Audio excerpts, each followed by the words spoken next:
Hello guys, welcome back to my channel.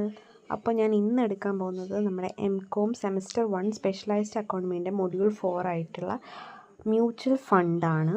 Mutual ഫണ്ടിൻ്റെ ഒരു part 1 video ആണ് ഞാനിവിടെ ഉദ്ദേശിക്കുന്നത്. അതായത് തിയറീസ് മാത്രം വെച്ചുകൊണ്ടിട്ടുള്ള ഒരു വീഡിയോ. അതിനുശേഷം അതിനകത്ത് വെരി ഷോർട്ട് പ്രോബ്ലംസ് ആണ് വരാൻ സാധ്യതയുള്ളത്. അത് ഞാൻ നെക്സ്റ്റ് പാർട്ടായിട്ടാണ് ഇടുന്നത്. പ്രാക്ടിക്കൽസ് അതിൻ്റെ ഒപ്പമുള്ള തിയറിയും ഞാൻ നെക്സ്റ്റ് പാർട്ടും. ഇതിൽ ആബ്സല്യൂട്ട് ആയിട്ടുള്ള തിയറീസ് മാത്രമാണ് ഞാനായിട്ട് ഇടുന്നത്. ഓക്കെ, ഈ ചാപ്റ്ററിൽ നിന്നാണ് മെയിനായിട്ട് തിയറി 5-8 വരാനായിട്ടുള്ള ചാൻസ്. അതും കൂടെ നോക്കി വേണം നിങ്ങൾ പോകാനായിട്ട്. ഇപ്പം ഞാൻ മെയിനായിട്ടുള്ള കാര്യങ്ങളെല്ലാം ജസ്റ്റ് ഷോർട്ടായിട്ട് എല്ലാം കവർ ചെയ്യുന്നുണ്ട് കേട്ടോ. ഓക്കെ, അപ്പം നമുക്ക് നോക്കാം എന്താണ് മ്യൂച്വൽ ഫണ്ട് എന്ന് നമുക്ക് നോക്കാം. മ്യൂച്വൽ ഫണ്ട് എന്ന് പറഞ്ഞാൽ അതൊരു ട്രസ്റ്റാണ്. ഇൻവെസ്റ്റേഴ്സിൻ്റെ നിന്ന് മണി കളക്ട് ചെയ്യാണ്. എന്തിന്? ഇൻവെസ്റ്റ് ചെയ്യാൻ വേണ്ടിയിട്ട്. സെക്യൂരിറ്റീസ് ആയിട്ടുള്ള സ്റ്റോക്ക്, ബോണ്ട്, ഗോൾഡ് അല്ലെങ്കിൽ റിയൽ എസ്റ്റേറ്റ്, ഇതിലൊക്കെ ഇൻവെസ്റ്റ് ചെയ്യാനായിട്ട് ഇൻവെസ്റ്റേഴ്സിൻ്റെ നിന്ന് മണി കളക്ട് ചെയ്യുന്ന ഒരു ട്രസ്റ്റിനെയാണ് നമ്മൾ മ്യൂച്വൽ ഫണ്ട് എന്ന് പറയുന്നത്. ഇതിന് പകരമായിട്ട് ഇൻവെസ്റ്റർക്ക് അവരുടെ ഇൻവെസ്റ്റ്മെൻറ്റ് എത്രയാണോ അതിൻ്റെ പ്രപ്പോർഷൻ അനുസരിച്ച് റിട്ടേൺസ് ഒക്കെ എയിം ചെയ്യാനായിട്ട് പറ്റും. നമ്മുടെ ഇൻവെസ്റ്റ്മെൻറ്റുള്ള റിസ്ക് ഒക്കെ റെഡ്യൂസ് ചെയ്യാനായിട്ട് ഇത് ഡൈവേഴ്സിഫൈ ചെയ്യും. ഇന്ത്യയിലെ മ്യൂച്വൽ ഫണ്ട് റെഗുലേറ്റ് ചെയ്യുന്നത് സെബിയാണ്. സെബിയും AMFIയും ആണ്. അതെന്താണ്? എത്തിക്കലായിട്ടും പ്രൊഫഷണലായിട്ടുള്ള ഗ്രോത്ത് ഒക്കെ അവർ പ്രൊമോട്ട് ചെയ്യുന്നുണ്ട്. ഇതാണ് അതിൻ്റെ ഒരു മീനിങ് ആയിട്ട് പറയുന്നത്. എന്താണ് mutual fund? Next, advantages of mutual ഫണ്ടിൽ എന്താണ്? ഫസ്റ്റ് വൺ, പ്രൊഫഷണൽ മാനേജ്മെൻറ്റ് ആണ്. ഇൻവെസ്റ്റ്മെൻറ്റ്സ് ഒക്കെ മാനേജ് ചെയ്യുന്നത് ആരാണ്? എക്സ്പേർട്ടുകളാണ് അല്ലേ.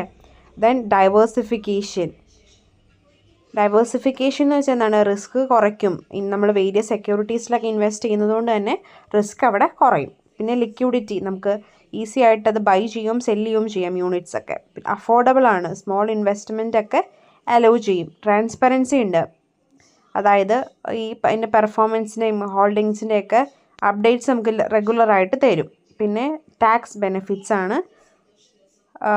Tax savings under Indian laws and certain schemes ഒക്കെ നമുക്ക് ഓഫർ ചെയ്യുന്നുണ്ട്. പിന്നെ കൺവീനിയൻ്റ് ആണ്, നമുക്ക് ഈസി ആയിട്ട് ഇൻവെസ്റ്റ് ചെയ്യാനും അത് മാനേജ് ചെയ്യാനൊക്കെ പറ്റും, മിനിമൽ എഫേർട്ട് കൊണ്ട് മാത്രം.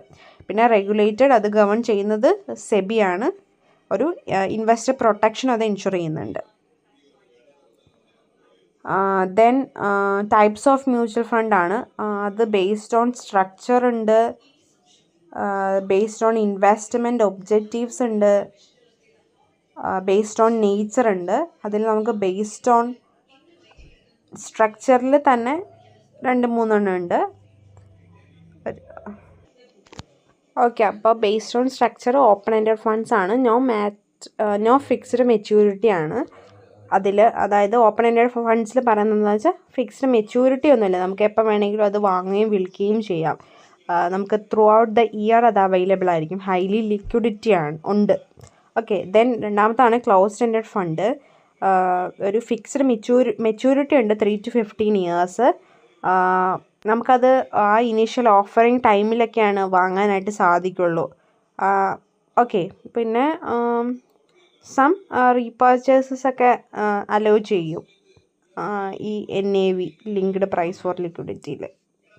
ഓക്കെ, ദെൻ മൂന്നാമത്തതാണ് ഇൻ്റർവെൽ ഫണ്ട്സ്. അതായത് ഇൻ്റർവെൽ ഫണ്ട്സ് എന്ന് പറഞ്ഞു കഴിഞ്ഞാൽ ബോത്ത് ഓപ്പൺ എൻഡഡും ക്ലോസ്ഡ് എൻഡഡ് ആയിട്ടുള്ള ഫണ്ട്സ് കമ്പൈൻ ചെയ്യും. സ്പെസിഫൈഡ് ഇൻ്റർവെൽസിലെ ട്രാൻസാക്ഷൻസിനാണത് ഓപ്പൺ ആവുന്നത്. Okay, then based on investment objectives ആണ്. അതിൽ ആദ്യത്തേത് ഗ്രോത്ത് ഫണ്ട്. ഗ്രോത്ത് ഫണ്ട് എന്ന് പറഞ്ഞു കഴിഞ്ഞാൽ aim four capital appreciation over the long term. Long ടേമിൽ ക്യാപിറ്റൽ അപ്രീസിയേഷനാണ് അവിടെ എയിം ചെയ്യുക.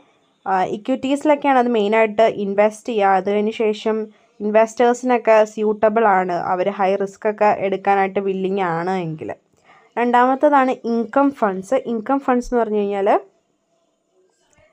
സ്റ്റഡി ആയിട്ടുള്ള ഇൻകം, ഈ ഫിക്സ്ഡ് ഇൻകം സെക്യൂരിറ്റീസ് ആയിട്ടുള്ള ബോണ്ട്, ഡിബഞ്ചേഴ്സ്, അതിലൊക്കെ ഇന്ന് സ്റ്റഡി ആയിട്ടുള്ള ഇൻകം പ്രൊവൈഡ് ചെയ്യാൻ ഫോക്കസ് ചെയ്യുന്നതാണ് ഇൻകം ഫണ്ട്സ് എന്ന് പറഞ്ഞാൽ. റിസ്ക് അവേഴ്സ് ഇൻവെസ്റ്റേഴ്സിനൊക്കെ സ്യൂട്ടബിൾ ആണ്. പിന്നെ മൂന്നാമത്തതാണ് ബാലൻസ്ഡ് ഫണ്ട്. ബാലൻസ്ഡ് ഫണ്ടിൽ പറയുന്നത് എന്താണെന്ന് വെച്ച് കഴിഞ്ഞാൽ both the equity and fixed income ഇൻസ്ട്രുമെൻറ്റ്സിൽ ഇൻവെസ്റ്റ് ചെയ്യുന്നു. ഒരു growth and income with moderate risk provide ചെയ്യുന്നു മണി മാർക്കറ്റ്.